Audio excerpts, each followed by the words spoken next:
How you guys doing? My name is Patrick. I represent Midwest Vintage and Heavy Seven Hearts. I'm here with Keon Andre, and we're gonna ask him a few questions. So, how did you start DLK, man? Uh, DLK came about. So story that goes behind that. So I used to perform a lot out here. So I was an artist, hip hop artist, rap artist, and I used to, as you know, as a unsigned artist, how you make money is merchandising. Yep. So I had a company out here doing my merchandise, and the guy told me like, "Hey, you know, you could be doing this yourself." Because he was just doing basic stuff, cutting vinyl, pressing it on shirts, etc. Yep. And I did some research on some equipment. Went under his tutelage. He kind of was mentoring me, and I bought my own equipment. And it was a hobby at first, and it was just for me to do my own stuff. So that's how it started Okay. initially. Okay. So, how was your childhood, man? Childhood different. I'm from Hammond, Indiana, which is right across the state line from Chicago, 10 minutes away from Gary. Uh, not too different from a lot of people. Single parent household. Uh, Still was heavily connected to my dad's side, which is amazing. And you know, wasn't no silver spoon. The thing about where I'm from is everybody got along because mostly everybody was poor. Yeah. So it doesn't matter your color, ethnicity. We just packed it up and we figured it out. You know what I mean? We learned to have thick skin for sure. Okay. What type of student were you?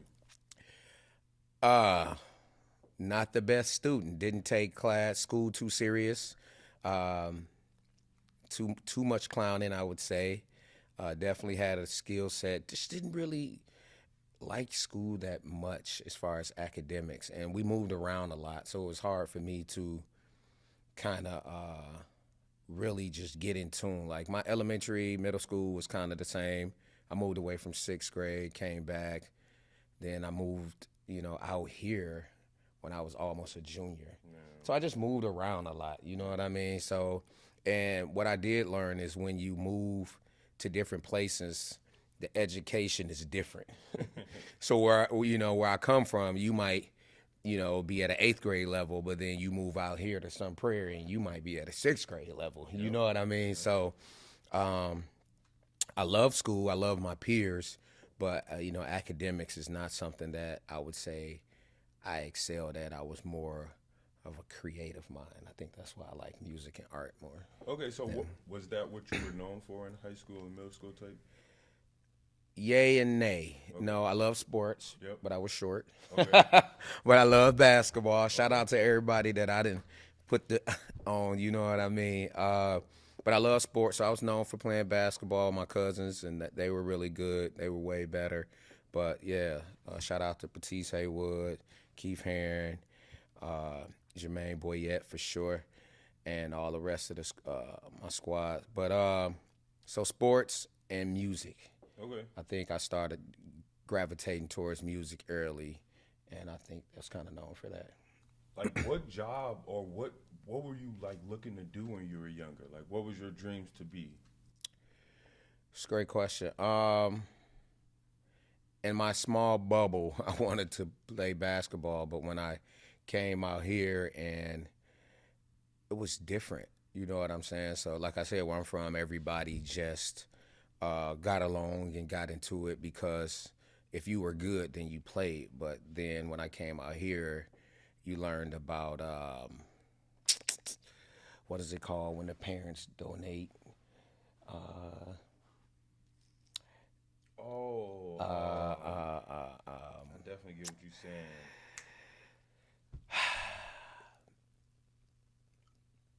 Forgot the term, but anyway, when I came out here, everybody had already been playing together. Yep. Even though the players gravitated towards me, the coach didn't, and he allowed me to play on the team. I had recommendations from where I came, and we were all excited. But I just rode the bench, and then right as the season ended, the coach pulled me in his office, and I fell for the okey doke. He was just like, I don't even know why everybody's excited about you. You're not that good anyway. And I just spazzed out on him. He was like, yes, I got him. You're off the team. So shout out to Coach Booze or Boone out in Sun Prairie who's retired. I appreciate you killing a young man's dream. You know what I'm saying? Okay. So I kind of initially found out about you, about your music. So what kind of got you into that?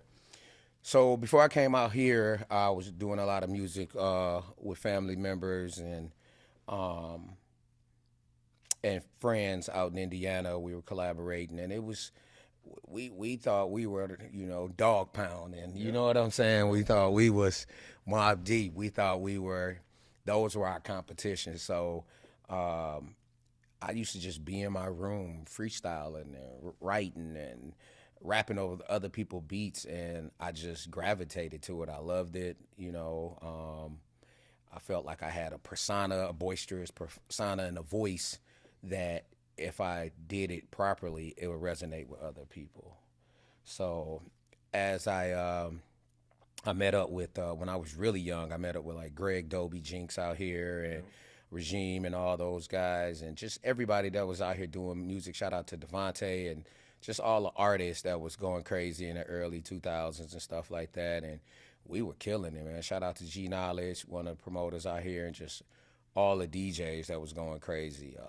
It's funny because I ran into DJ David Muhammad the other day. He was a panelist at this conference, and it just made me think about when he was DJing and when Virgil was DJing. You know what I'm saying? Like that's where I go back to when those guys were here doing their thing. So yeah, that's how I kind of got into music earlier, and I think I like performing more than recording almost. Yep. How much has the music scene changed since you like kind of got into it?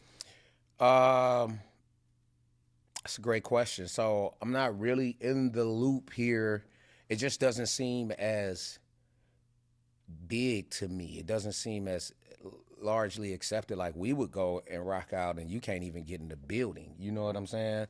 I don't care if it was a freestyle battle. I don't care if it was, shout out to my guy Roberto with Good Life. I don't care what it was. If it was a positive scene, a gangster scene, a B-boy scene, it was always packed. It was always promoted.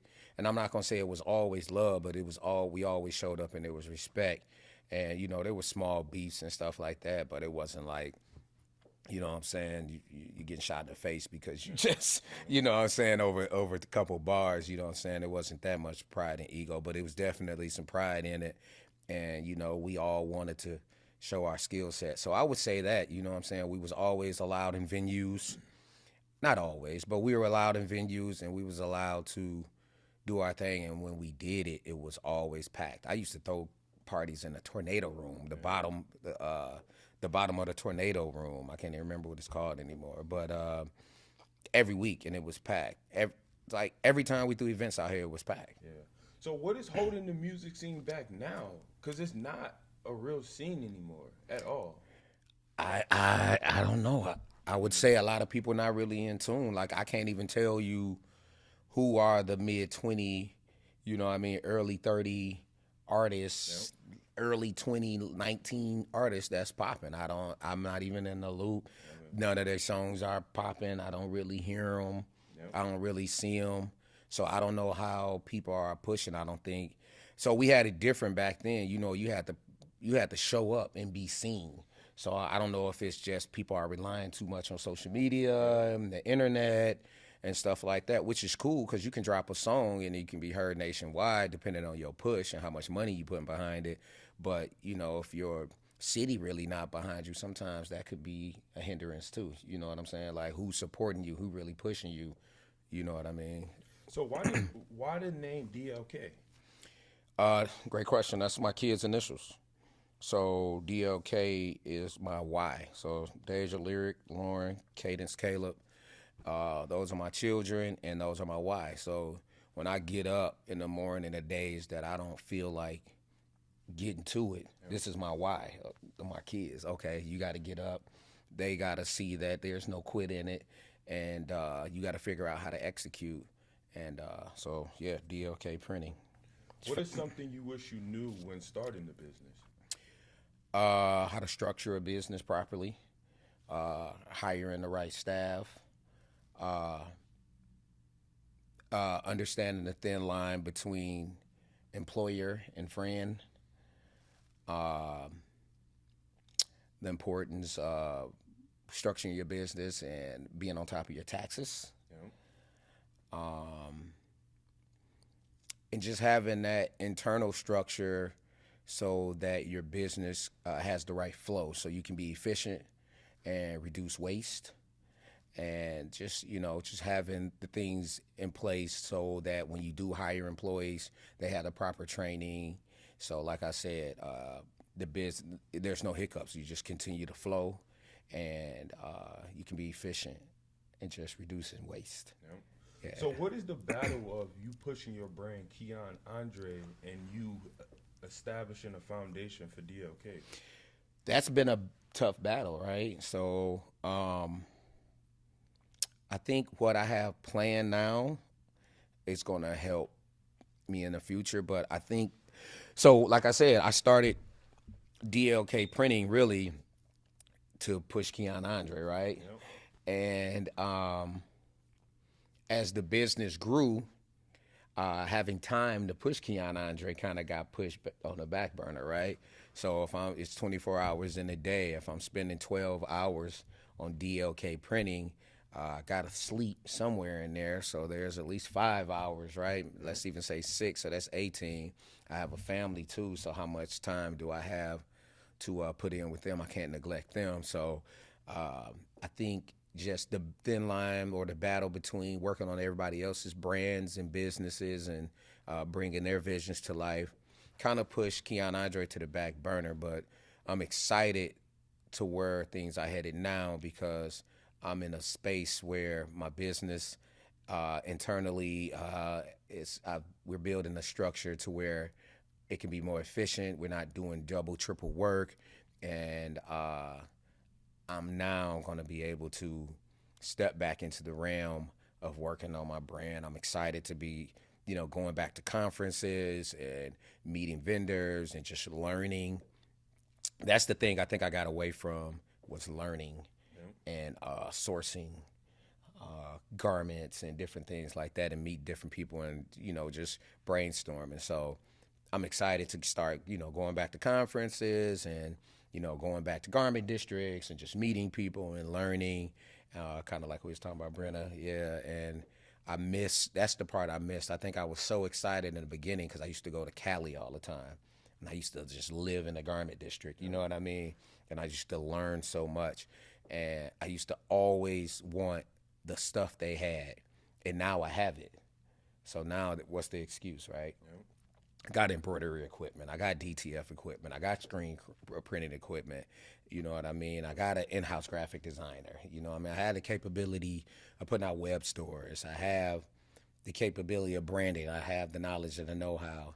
And, you still can learn every day, right? Because it's just ever-changing, right? So I think it's just nowadays I have the opportunity to just understand what I'm looking for and implement it at a faster pace. Yep. And I think I also understand goal setting now. Like I read something recently about what people overestimate what they can do in a year and underestimate what they can do in 10. So we try to push all this stuff and, man, I'm about to do this year, not understanding, you know what I'm saying, the first couple steps may take 4 to 5 months. You know what I'm saying? 6 months. That might just be 2 steps in your plan. You know what I'm saying? And then another couple steps, that's a year. And that might not even be, you might not even be dropping yet. You know, I met a guy who's working on his brand, and he sourced garments for 8 to 10 months. To figure it out. Bro, just to figure out what he wanted to put his logo on. Yep.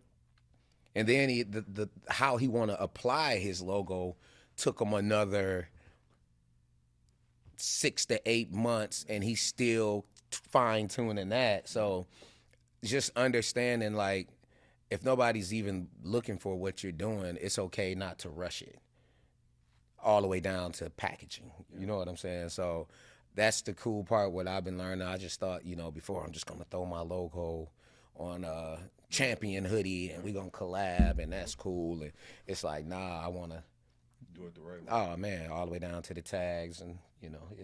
What struggles as a person, as a man, has made you a better person, as a better businessman, that you can now say, like, man, I'm glad I went through it because it made me who I am?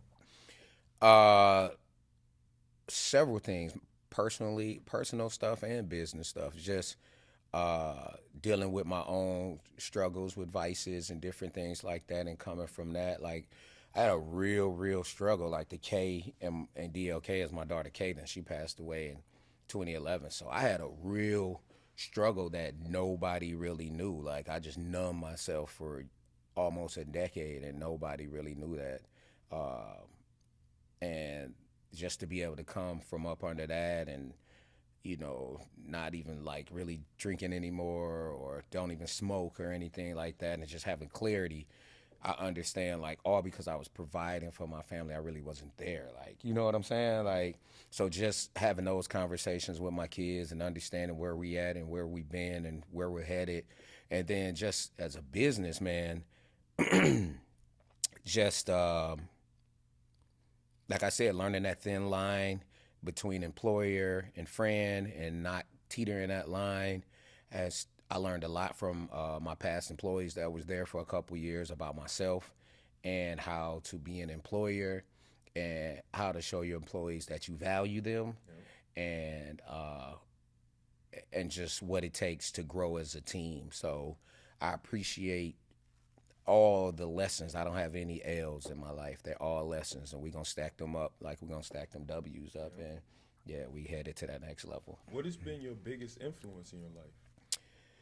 Biggest influence, I would probably say my mom is probably my biggest influence and biggest cheerleader. She showed me that you can go through whatever and still come out on top. And so my mom is probably my biggest influence. I don't even have to think about that twice.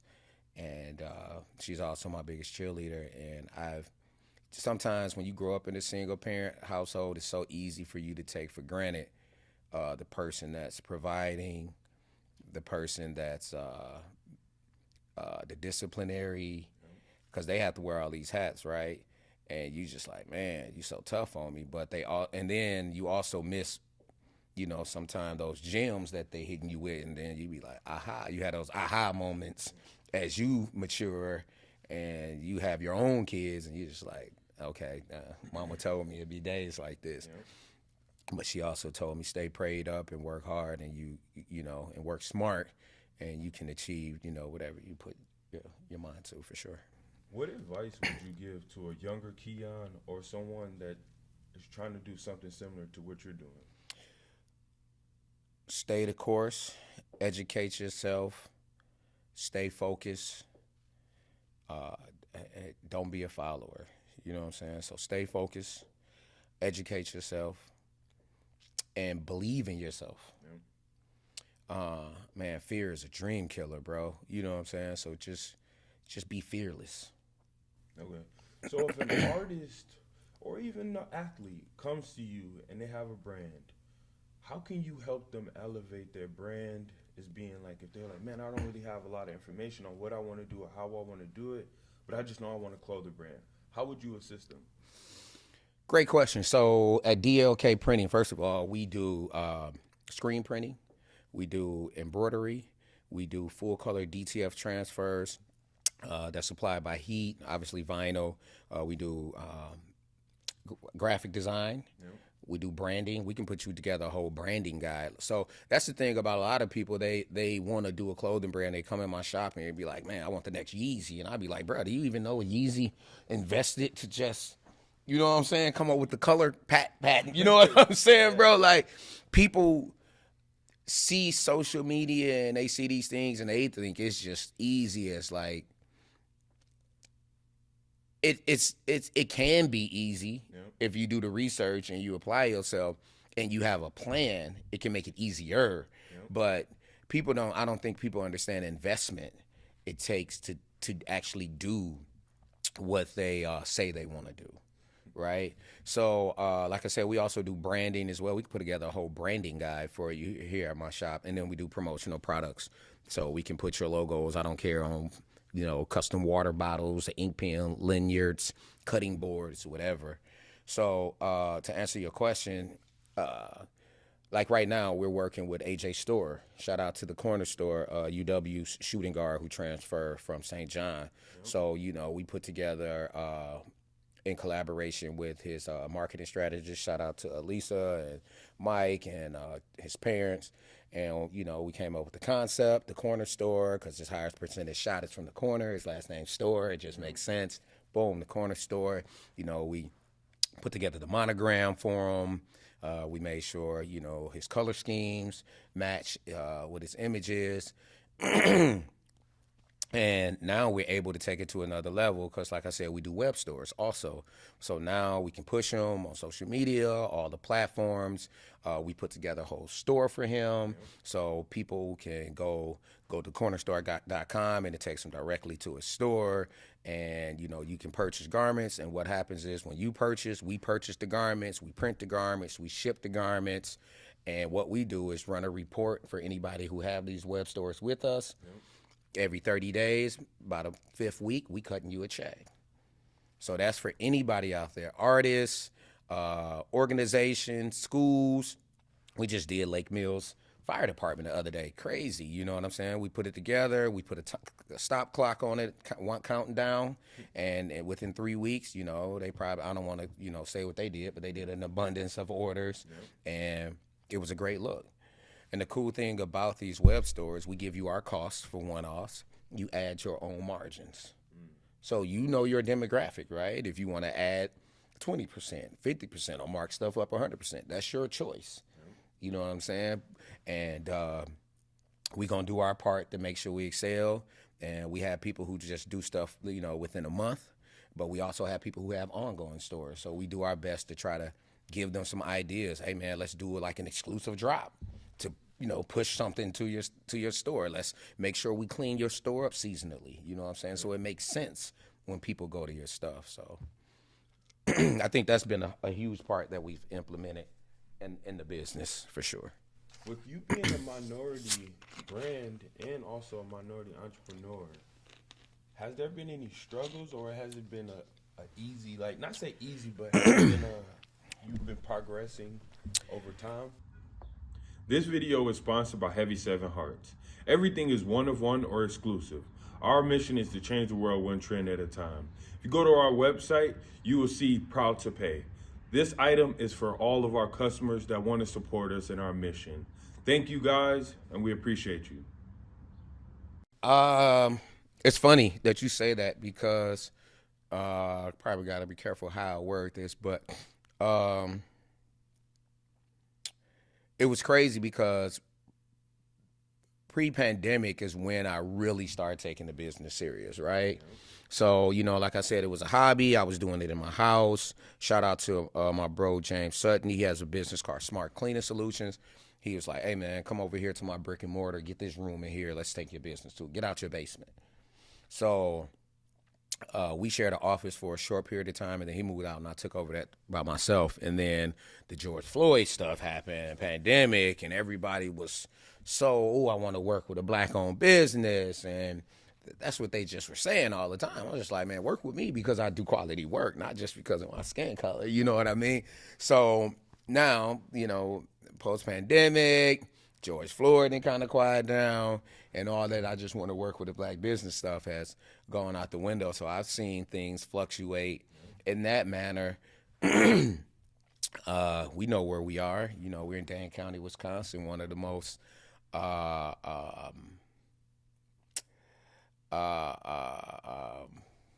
do you say it? I would say socially and economically. There's a gap, right? I want to pick the right words. Yeah. So there's a gap, and it's crazy because a lot of people know what I do. And, there's a lot of businesses out here, and we do quality work, and a lot of people say they want to give me an opportunity, and That's all we want is opportunity. We don't want a handout. We want to just show you that we can do the work. And it's been hard to kind of break into some of these things. You have certain businesses that have a monopoly on certain garments, like Nike and stuff like that. So the schools locking in with them, and it's hard to get into the schools. But then you have different. So high schools have departments that have different budgets, so they're able to work with you. And short story, and I'm not gonna even say the name, but we were working on a school project with a school that's right around the block from my shop, and um, we work with them all summer with branding, getting the artwork together. New principal come in, and this is funny too because everybody was getting rid of the slave owner names on the schools and stuff, so they were rebranding. They were going with a minority name. Ooh, now we're going to go with a minority business to help us. It was a great look, right? And you know what? They can also do the order too. So we're going to rebrand, give all the students shirts, like 2,200 shirts. We like, cool, this is the biggest order to date. Right before the deal closed, we didn't have anything in writing. What do you think they do? Took our idea, took everything we went with our competitor. That don't look like us, don't sound like us, anything. So that was extremely frustrating. That just showed me like I learned a lot in that move. So this past summer, they came back to us again, and we're like, cool, yeah, we can do something for you, but now we need something in writing because I talked to some people downtown at the school district. They were like, man, make sure you start getting stuff in writing because there was a printing company, and they had a huge deal with a high school, and right before they were about to do the work, the high school went with someone else. So they didn't even know that was me, and I was just like, wow. So people are even talking about what happened to me too. So when they came back around and wanted to work with me, I was like, yeah, let's get this in writing. They like, nah, no one else is making us get stuff in writing. Nobody else is making us put a deposit down. And that's another thing too, right? So access to capital, right? So being a black-owned business and not just having the knowledge and understand how finances work.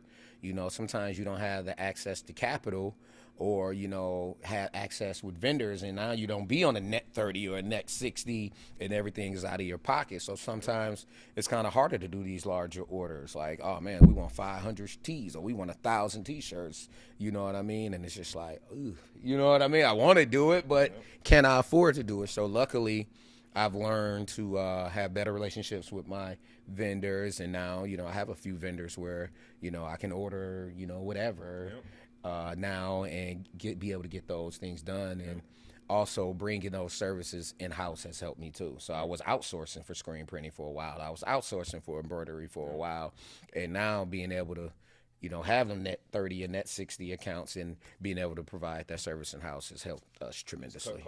Oh man, it's increased profit, it's cut costs, all those things. But it's also it's a lot of stuff you have to learn as well. Bringing these things in house too. So it's not bittersweet. It's actually it's like I said, it's never an L. It's always a lesson, and I'm grateful for them. And just to kind of go off that, even with me having a college degree, feeling like I could speak the language, multiple languages, being able to adapt to different environments, I always feel like there's like a barrier that I can only reach as an artist, as an entrepreneur, even while being a teacher. So as a man, we could put everything aside. How does that affect you? Because you are raising young minorities, young people that look at you and say, man, if you can do it or if you going through this, how is it possible for me? That's a great question. I only can speak to Because you're a successful man.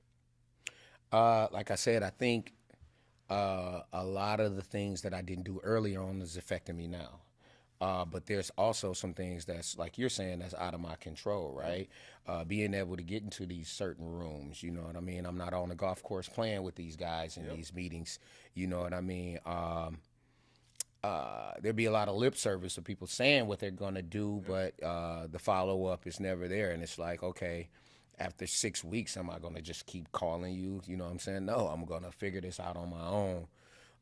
It is challenging. I have a lot of people from that's from, I mean, just even neighboring states like Illinois, or I got people from Toronto to Arizona to Vegas to Cali to Atlanta. It's just like, man, to even especially Texas, like, man, if you were here, what I mean, there's no way I can't see you having the same struggles, not even with schools, not even with uh, a lot of the things, obstacles and hoops that you have to jump through. And it's crazy because I shake a lot of hands with a lot of prominent people in this city, whether it's in the school system, whether it's in the nonprofit sector, whether it's in the financial sector.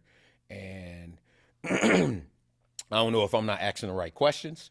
I don't know if I'm not making myself available, but I know my commitment to what the service I'm providing, and I don't understand why a lot of the stuff is not being reciprocated. Now, don't get me wrong.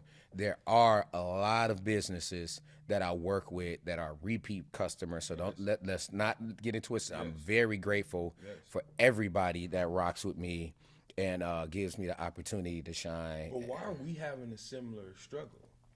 And that's where, for me, as an artist, as an entrepreneur, I started this because I want to give people like yourself an opportunity to get a highlight.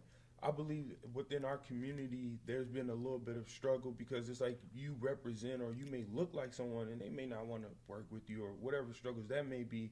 But then even just being like, all right, well, I'm going to go against the grain and I'm going to do everything right, being socially, being publicly correct. And it's still like, man, I don't have the capital. I don't have the access.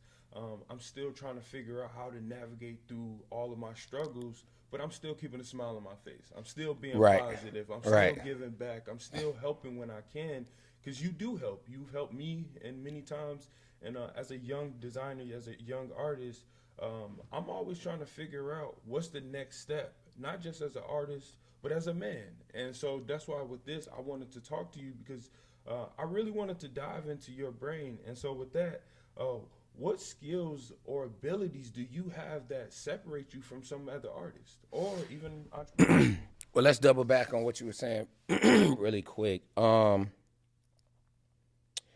It's tough to navigate, I think, this market and just try to be your true authentic self, right? Like you said, we can walk into different rooms and we can still be ourselves in these rooms and be accepted and respected, right? Yep. But at the same time, it's tough, right? Because when you are doing what you're doing to elevate, you got your people that look like you, talk like you, saying you're acting funny, you talking weird.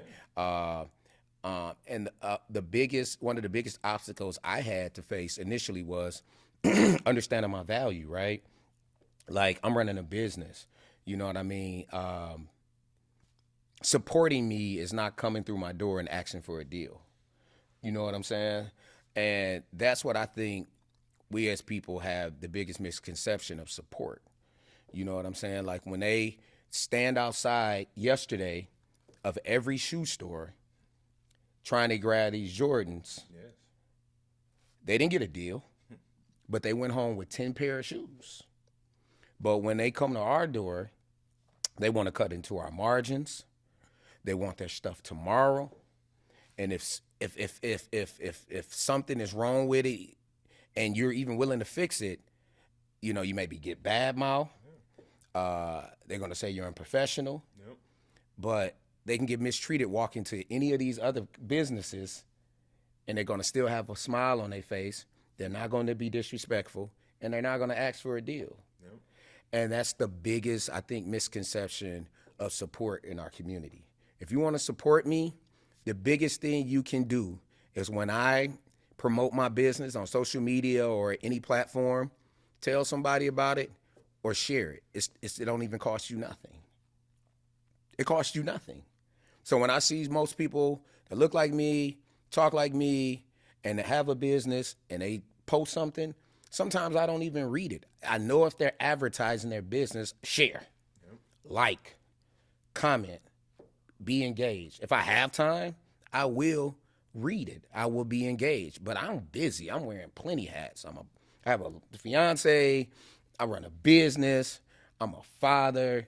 Like, I have a lot of hats. You know what I mean?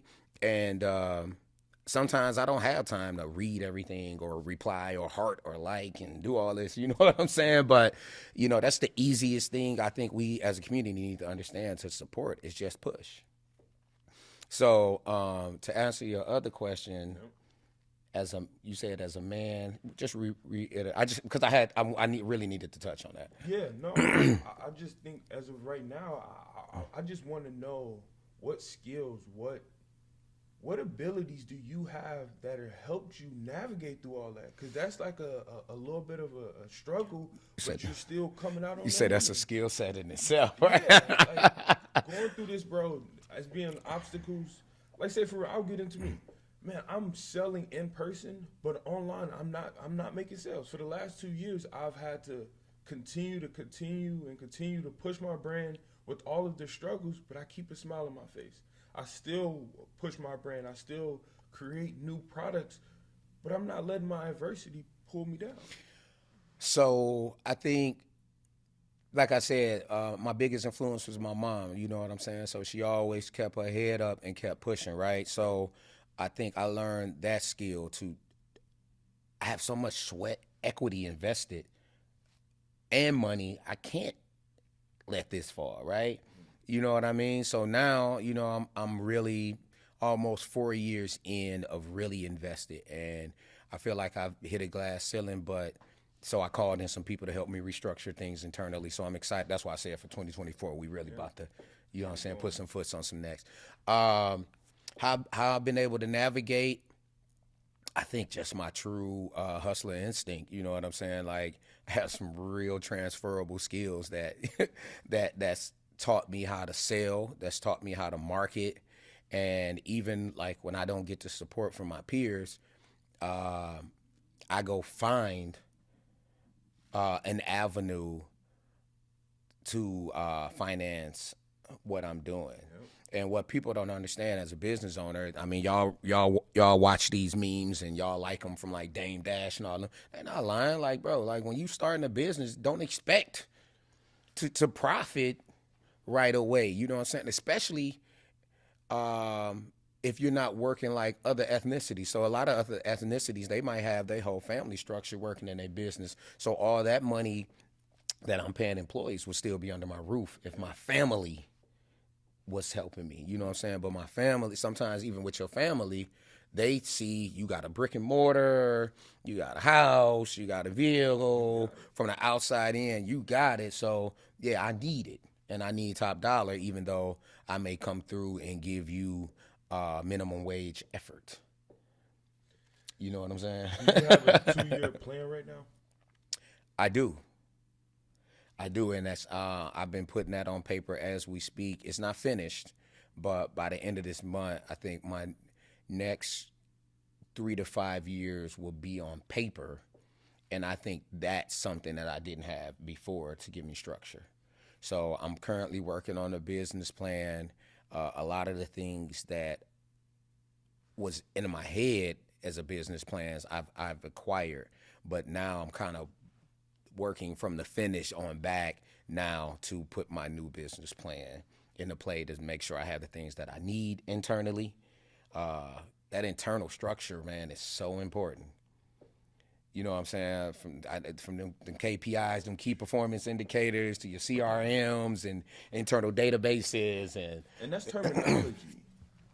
Just as a business owner, a lot of people don't know terminology, even like a tech pack. As an artist, you be like, what's a tech pack? That's having the information for someone like you to just be able to go through and know the colors, know the sizing, know the stitching count, know everything about your garment so that you do it as effective and as quickly as possible. yeah. Um, how important is it to be a father? Oh man, that's number one for me. I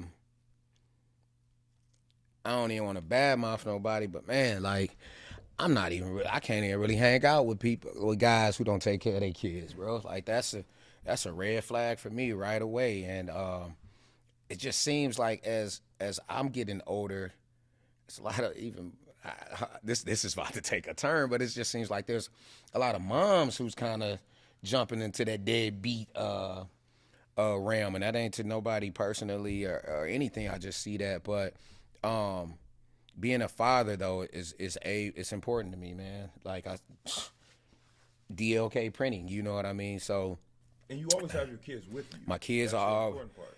cool part is, man, I take my kids to school in the morning. I pick them up. I may get to work late and I might have to leave early, which has caused me to have to work later hours sometime. But that time gives me the energy and to get up and to go. And the cool part is they're learning stuff, right? So my daughter, I had an intern this summer and I had a new employee come in, and my 13-year-old was able to train them both. Ain't that the dream though? Come on, man. My daughter,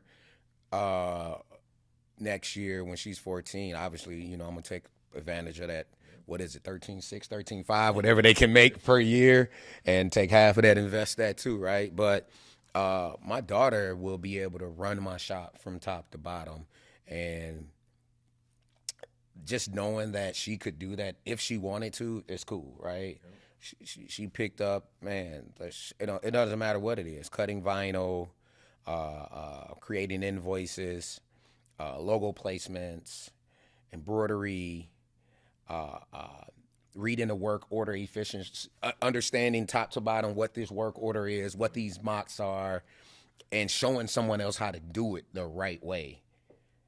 So shout out to my daughter Lauren. She's a boss. And to answer your question, being a father is super important for me. And it's not a knock on my dad, but he wasn't really there. You know what I'm saying? And like I said, my dad's side of the family was there. And when my mom wanted me to go stay with my dad, he definitely opened the door for me. Hey, here you go. You can come here. But like I said, what I learned about myself was being a provider, but being present is two different things. Like, you can give your kids all you want. Every Jordan that come out, the biggest birthday parties, but being there is something different. And that's what I learned about myself. And I'm happy I'm in a space where me and my kids can have those conversations. Yeah. I'm happy that that the stigma that was on therapy is I don't care about that. I'm happy that I was able to go sit in therapy with my daughter for a month straight just to learn how to communicate effectively. I'm just being honest. I've never heard that, being two black men talking and someone saying, man, I have to go to therapy with my child so that I can understand how to navigate with her. It's huge. She's another human being. Another human being who's been affected by my actions. And I think you can't think just because you're the authoritarian in the household that this other person doesn't have feelings or emotions and hasn't been affected by the way you carried yourself over their lifespan, right? So just to be able to have a therapist that she can open up to, and then and then for them to have the her to understand that, man, for this to work, he's gonna have to come in here and understand what he's doing is not working, right? And if he wants it to work, he's gonna have to shift. And I'm not saying it's perfect, but my daughter definitely, we can definitely have those conversations now, and it's to a place where it's effective communication, right? It's not, I'm not talking at you. I hear you now. And all because I hear you doesn't mean that, there's not consequences and stuff like that, but, we can grow. Is there a brand or an entrepreneur that you get some inspiration from? Or even that you want to collab with? So, it's funny. So my guy, Crunk, my brother Floyd from Atlanta, his buddy Rashad is the one who started God is Dope. And I don't know if you know about God is Dope, but this dude bought like 40 acres off of a simple screen, you know what I'm saying, bro? And he learned how to scale at a level that has taught other people how to scale to that level, right? Anybody who he's allowed in his door and who's listened to him. So God is dope is somebody who I would love to sit in the Rashad is somebody I love to sit in the room with. Brenna. I'm a Brenna big fan of him. is somebody. So I didn't really, like I said, like when I started this, all I cut some vinyl, put something here, sell my merch. Man, it's I wasn't really into screen printing like that, but now I love it. You know what I'm saying? I love throwing, getting that squeegee and sliding that ink around there and creating a 2 or 3 color design as just logo placements and stuff like that. So just understanding how now I could, create custom tags and do a combination of embroidery and screen printing on a garment, and even what you have the skill set, cut and sew. You know what I'm saying? Like that's amazing to me to be able to put these pieces together. So I'm excited. I'm working with somebody right now. I don't want to say their name, but I'm excited to working with Romy and them on Echelon and different stuff like that, and just talking about blueprints to garments. You know what I'm saying? And being able just to have that tech fact that you're talking about, and just having the blueprints for our own garments. It's just something that I didn't even vision when I first started this. So to be able to take it to that level, it's going to be something that I'm looking forward to. How can people support you? Go to dlk-printing.com. Send a quote over for an order. Just see what we're doing. Our new website should be up in January. Go to our social media, DLK Printing. See what we got going on. Share, like, comment. Tell somebody about our business. If you're a business owner or organization, sports organization, give us an opportunity. You know what I'm saying? Let us do your jerseys, backpacks, tops and bottoms, shooting shirts. Let us, do your 1,000 shirt order for your organization over there at Epic, or what's this spot right here across the Beltline that does the Color Guard, or the cancer research. Yes. I can't remember the name of it, but it's so many multi-million, there's so many multi-million and billionaire businesses right here in Wisconsin. We're not just Madison based. We can ship domestically and internationally. Yep. You know what I mean? Shout out to Boston Bacon out in Boston. They're a repeat customer. You know what I'm saying? They don't care about paying that couple $100 shipping to support our business here. Yep. That's a multi-billion-dollar, 100-year-old business that started working with us and gave us an opportunity off word of mouth. Why can't somebody locally or statewide do that?